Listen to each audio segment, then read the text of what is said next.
KO member, Shelley Merrell here, coming to you from sunny Ventura, California. I am a fire protection contractor located between LA and Santa Barbara in California. And I am here to answer some questions that members have had and give my perspective on what I would do. So anyway, it's been a crazy month already. I don't know if the rest of you guys are feeling it, but January has been insane. Today, this whole week, I've just been running back and forth all over the place getting stuff done. So I don't know if the rest of you are feeling it, but I sure am. It's been wild. Okay, so for my first question, comes from Ricardo Delgado. He asks, what type of health life insurance do small business owners have? Description is, I run a barber shop business with 2 to 3 more barbers and myself. What are the best ways for me to figure out what types of health insurance I should or could offer for my team and myself? Thanks. So, in my particular company, we are with Anthem Blue Cross. And if you contact either an insurance broker or one of the insurance companies themselves, they will definitely talk you through what they have available for employee plans. And I'm not sure if there's any kind of state requirements or whatnot, but there's not here in California. We actually don't have to provide health insurance. We just do that as a benefit. And to my knowledge, we are the only fire protection contractor in the area that even offers health insurance. We do not offer life insurance, but there is such a thing as a key man life insurance policy, and that you would ask an insurance broker about. If you have a particular employee that would be really difficult to replace, you would have a policy in place that you would be the beneficiary on it, and it would pay you in the event that something were to happen to that employee. And the thought behind that is the amount of money it would take to actually replace somebody like that within your organization would be very costly. So there are key man life insurance policies. A lot of times the health insurance policies come with an option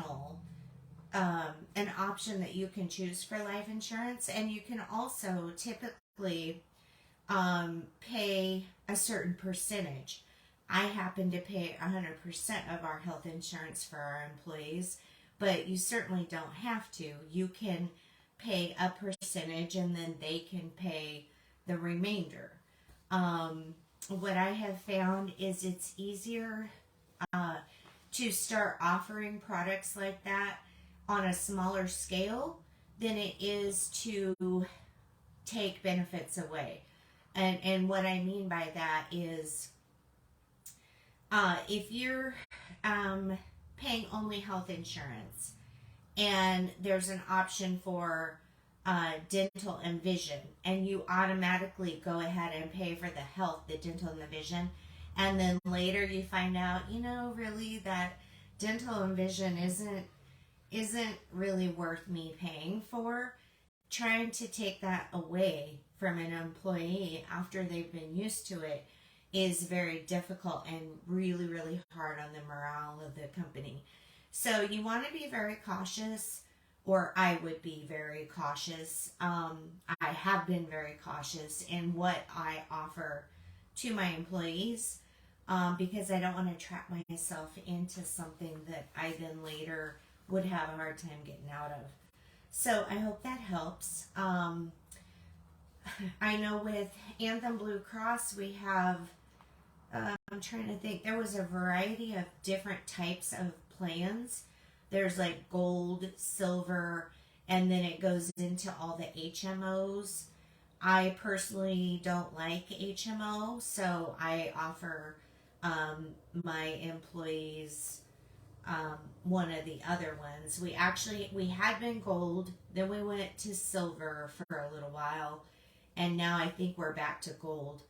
But I do try to provide as much as I can because I want them to feel valued and feel good about working for the company.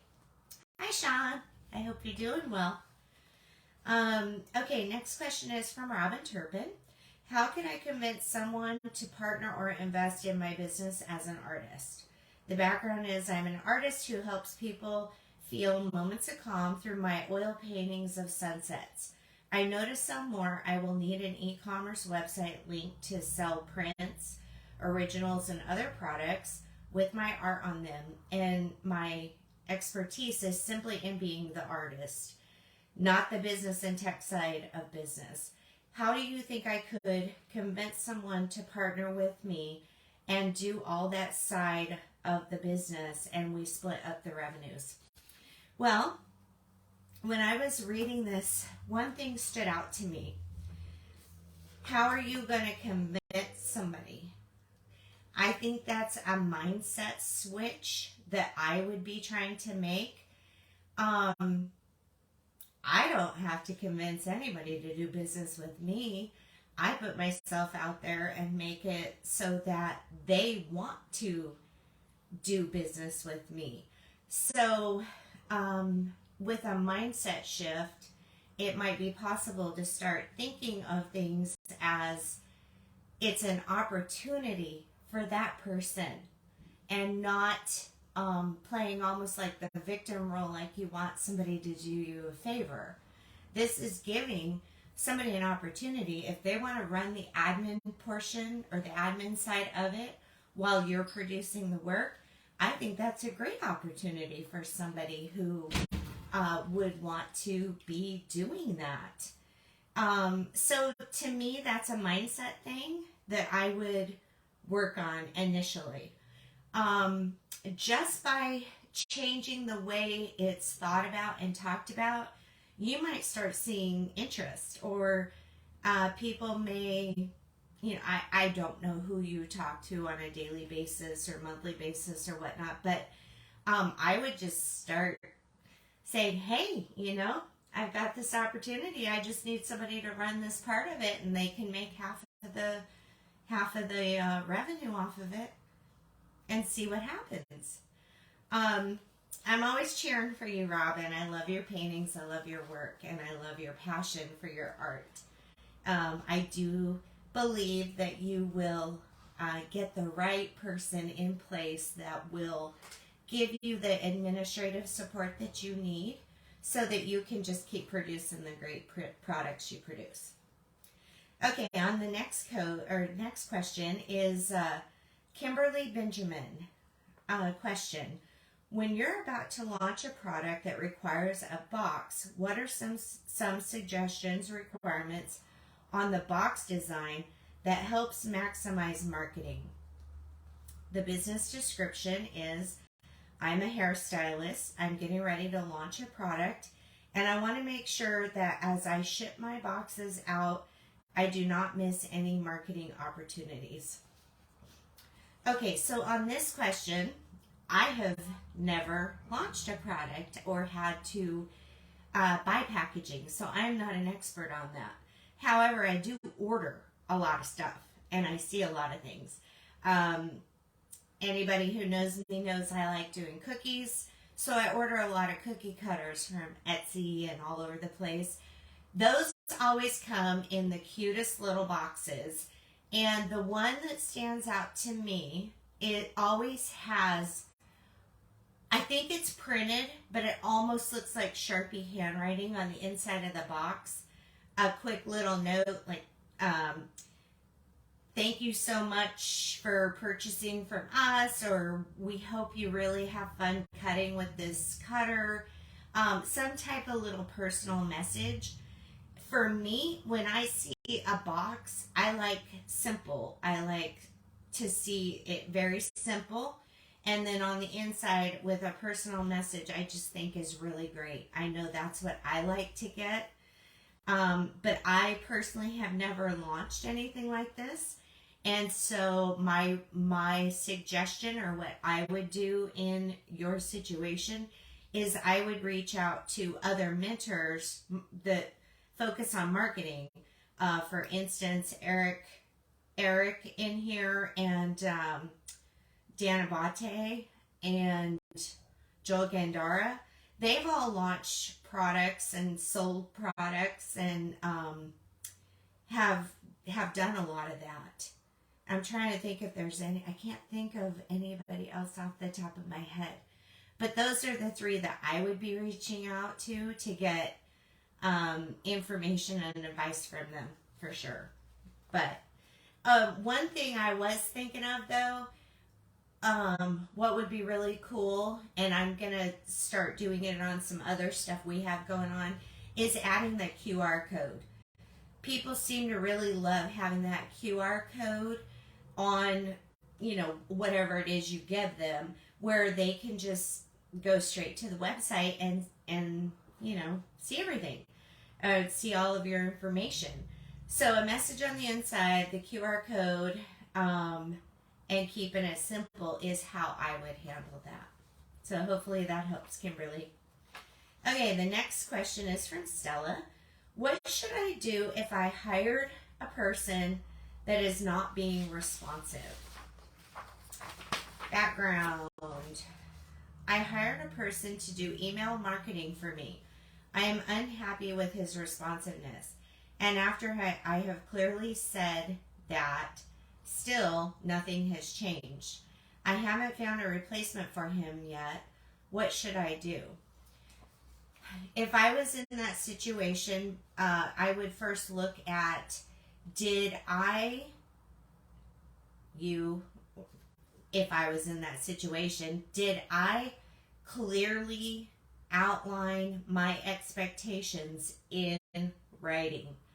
A lot of things can happen within conversations, and many things are very subjective, and you might say something meaning one thing, but the person receiving that information is interpreting it a whole other way.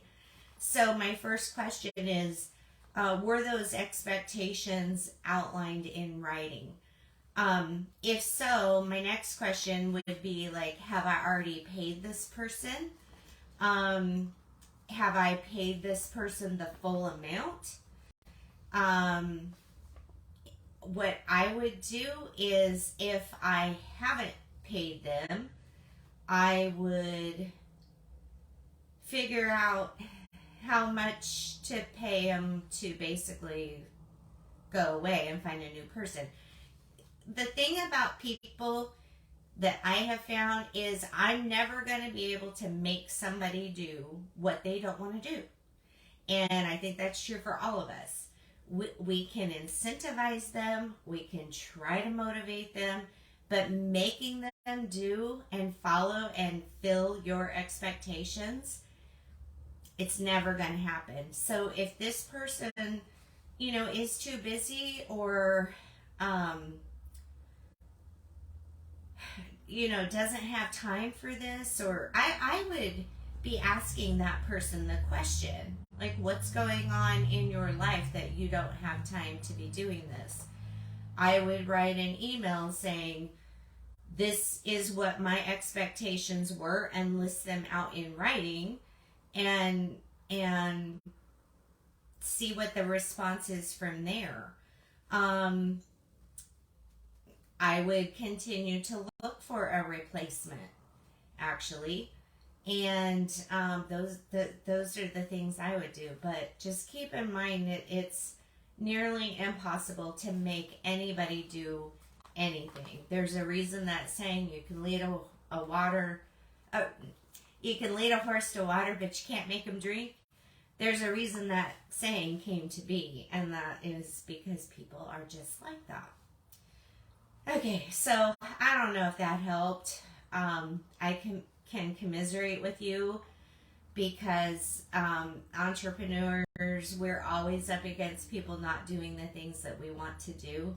But again, it does go back to clearly written down, outline expectations, and making sure that both parties are on the exact same page. I hope that helps. And here is a second question from Stella. How do I inform the customer about price increases? And do I even have to do it? Business description. I own an activewear brand for women and am considering a slight increase in the prices of the products we sell, mostly leggings. Sean mentioned somewhere that a slight increase of 8% yearly is standard and usually accepted well by customers. I'm trying to figure out how to communicate this with my existing customers and followers on social networks. Some customers might complain. How do I handle this? If it were me and I was in this situation, I would just increase my prices. I wouldn't even say anything to them. I would just increase them. Many people won't even notice that it's been increased. And, new customers won't have known what the old price was anyway. And so if I were to get complaints from existing customers, I would point out the fact that the entire world is kind of in the same boat right now with inflation. Product prices are increasing at a crazy rate. So I don't think many people would actually be surprised by a price increase. And yes, it is typical. Between 6 and 8% price increase every year for inflation is the typical. We go 6%. 8% is still within the right range. And I doubt if you'll even hear anything back from anybody about that. But anyway, so that is my spew on everything. I'm so sorry. I meant to turn that off. That is my take on all of these questions. Hopefully I was able to help you with what I would do in these particular situations. And please keep asking the questions because we love answering them. We want to be here for you guys. Anyway, I hope you all have a wonderful month, and I will see you next month.